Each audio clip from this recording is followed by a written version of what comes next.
বিসমিল্লাহির রহমানির রহিম। আমি এখন স্পাইরাল ভর্টেক্স ইমেজ কিভাবে তৈরি করতে হয় সেটা দেখাবো।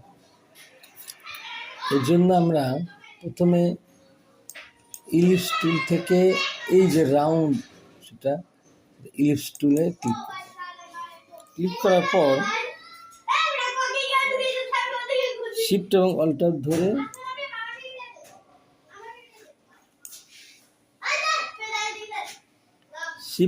অল্টার ধরে আমরা এরকম রাউন্ড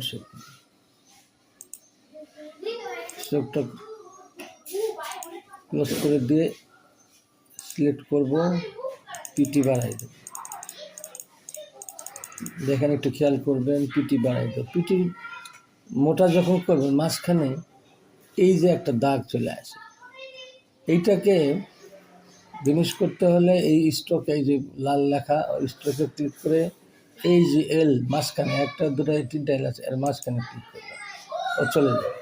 এরপর এই যে লাইন এখানে ক্লিক করবেন। এই যে এখানে আমার যেটা আগে করা ছিল প্রায়, যার ফলে এই ছোটো ছোটো ছোটো ছোটো পার্ট হয়েছে।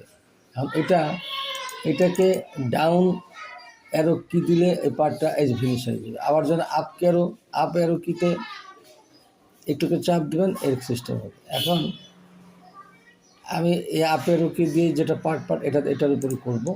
এখন এটাকে আমরা এই যে সিজার ইরেজার টুল থেকে সিজার নিয়ে প্রত্যেকটা, এখানে 4টা অংশ আছে, 4টা অংশকে আমি আলাদাভাবে করি।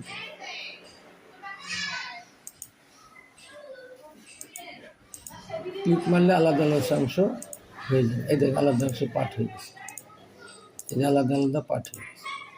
এখন আমরা সবকে সিলেক্ট করবো। সিলেক্ট করার পর ইউনিফর্ম থেকে ইচ্ছা মতো এটাও নিতে পারেন, এটাও নিতে পারেন, এটাও নিতে পারেন, এটাও নিতে ইচ্ছা।